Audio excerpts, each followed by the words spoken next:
नमस्कार आप सभी को स्वागत है मेरे YouTube चैनल पर। आज हम लेकर आए हैं एक दुनिया समांतर राजेंद्र यादव की कहानी है परिंदे, जिसको लिखा है निर्मल वर्मा ने।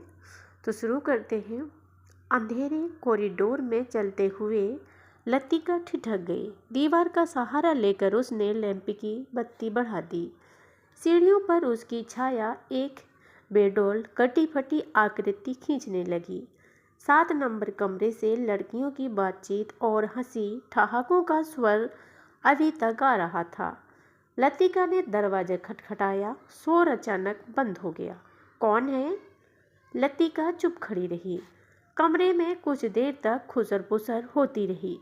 फिर दरवाजे की चिटकने के खुलने का स्वर आया। लतिका कमरे की देहरी से कुछ आगे बढ़ी।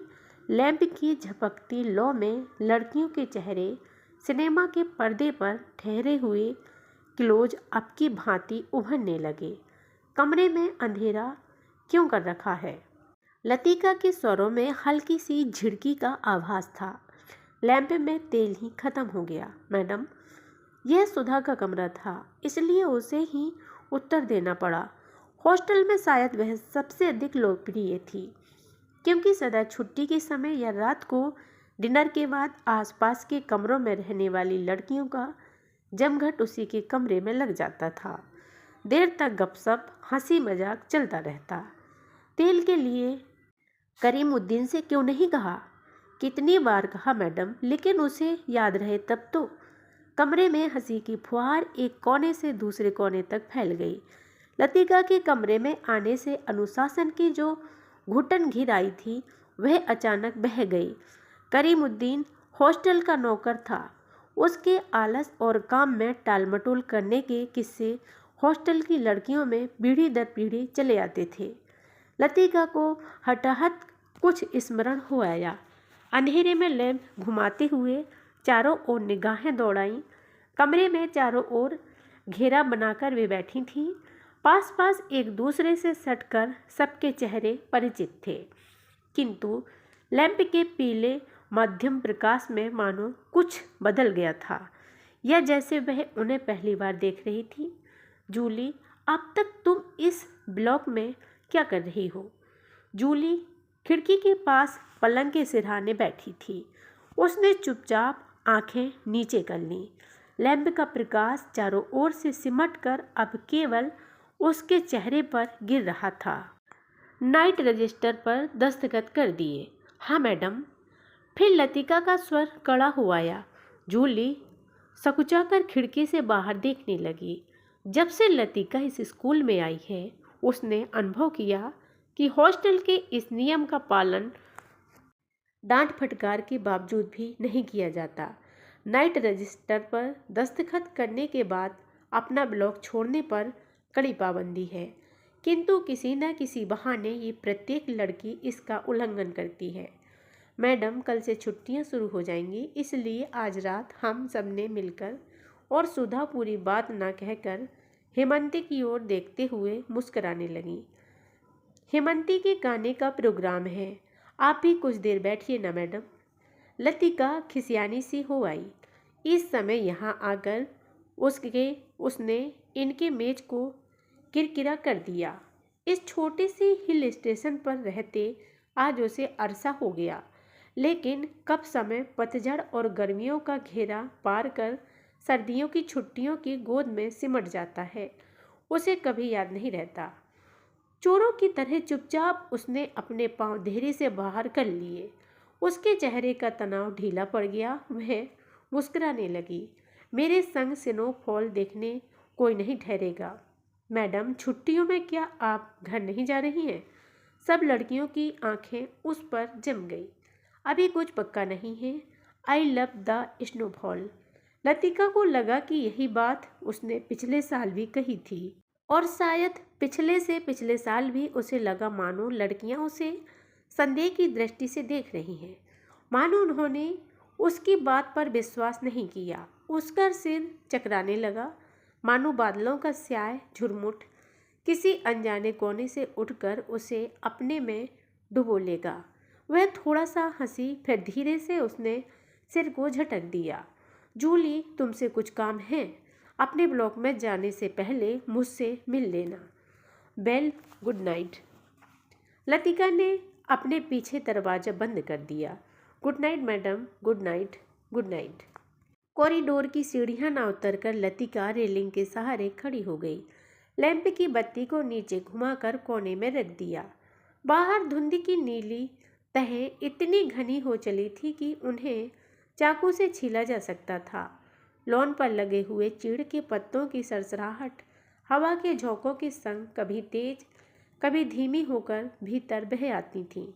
हवा में कुनकुनी सर्दी का आभास पाकर लतिका के मस्तिष्क में कल से आरंभ होने वाली छुट्टियों का ध्यान भटक आया।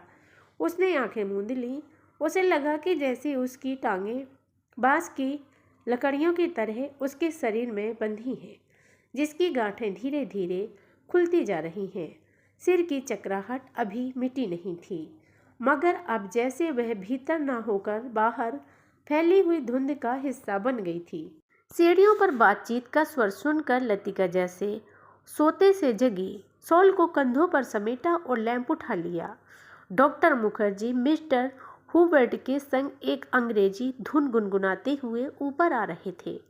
सीढ़ियों पर अंधेरा था और हुबर्ट को बार बार अपनी छड़ी से रास्ता टटोलना पड़ता था। लतिका ने 2-4 सीढ़ियां उतरकर लैंप को नीचे झुका दिया। Good evening doctor. Good evening mister Hubert. Thank you miss Latika. Hubert के स्वर में कृतज्ञता का भाव था। सीढ़ियां चढ़ने से उसकी सांस तेज हो गई थी और वह दीवार से सटा हुआ खौफ रहा था। लैंप के प्रकाश में उसके चेहरे का पीलापन ताम्र वर्णित हो आया था, जिन पर उभरी हुई हड्डियों का उतार चढ़ाव अधिक तीखा सा हो गया था। यहाँ अकेली क्या कर रही हो मिस लतिका? डॉक्टर ने होठों के भीतर से सीटी बजाई। चेकिंग करके लौट रही थी। आज इस समय ऊपर कैसे आना हुआ मिस्टर हुबर्ट? हुबर्ट ने मुस्कुराकर अपनी छड़ी डॉक्टर के कंधों पर छुआ दी। इनसे पूछो, यही मुझे जबरदस्ती घसीट लाए हैं। मिस लतिका, हम आपको निमंत्रण देने आ रहे थे।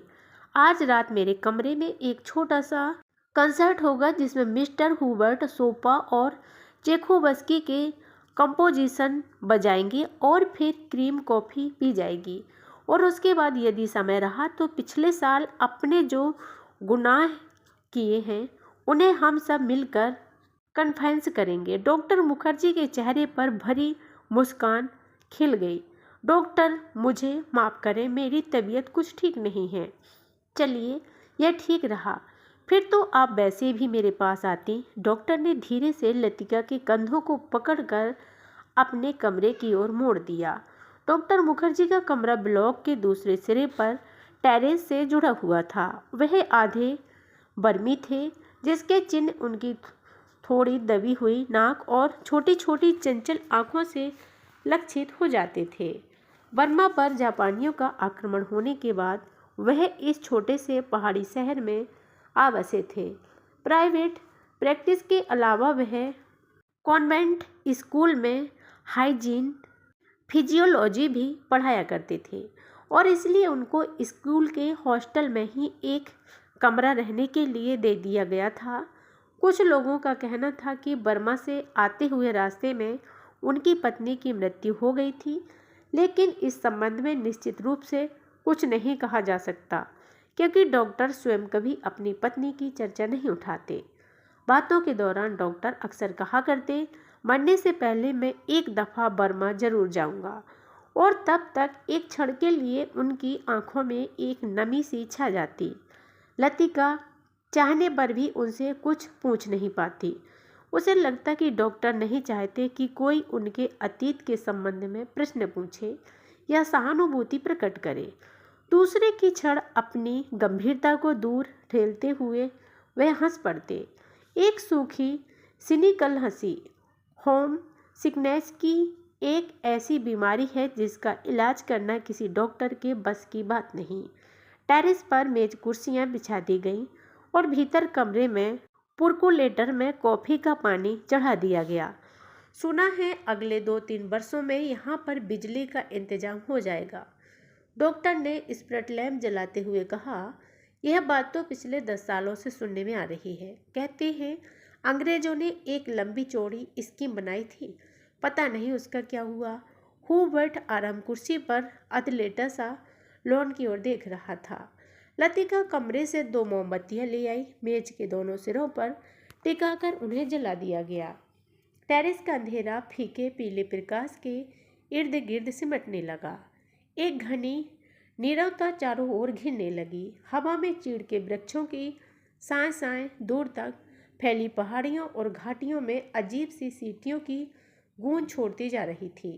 इस बार शायद बर्फ जल्दी गिरेगी। अभी से हवा में एक सर्द खुश्की सी महसूस होती है। डॉक्टर का सिगार अंधेरे में लाल बिंदी सा चमक रहा था। पता नहीं मिस बुट को स्पेशल सर्विस का गोरख धंधा क्यों पसंद आता है। छुट्टियों में घर जाने से पहले क्या यह जरूरी है कि लड़कियां फादर एलमंड का सरमन सुने। हुबर्ट ने कहा, पिछले 5 साल से मैं सुनता आ रहा हूँ, फादर एलमंड के सरमन में कहीं हेर फेर नहीं होता। डॉक्टर को फादर एलमंड एक आंख नहीं सुहाते थे। लतिका कुर्सी पर आगे झुककर प्यालों में कॉफी उड़ेलने लगी। हर साल स्कूल बंद होने के एक दिन यही 2 प्रोग्राम होते हैं, चैपल में स्पेशल सर्विस और उसके बाद दिन में पिकनिक। लतिका को याद आया पहला साल जब वह डॉक्टर के संग पिकनिक के बाद क्लब गई थी। डॉक्टर बार में बैठे थे। बाल रूम कुमाऊं रेजिमेंट के अफसरों से भरा हुआ था। कुछ देर तक बिलियर्ड का खेल देखने के बाद जब वह वापस बार की ओर लौट रही थी, तब उसने दाईं ओर क्लब की लाइब्रेरी में देखा, किंतु उसी समय डॉक्टर मुखर्जी पीछे से आ गए थे। मिस लतिका, यह मेजर ग्रीस नेगी है।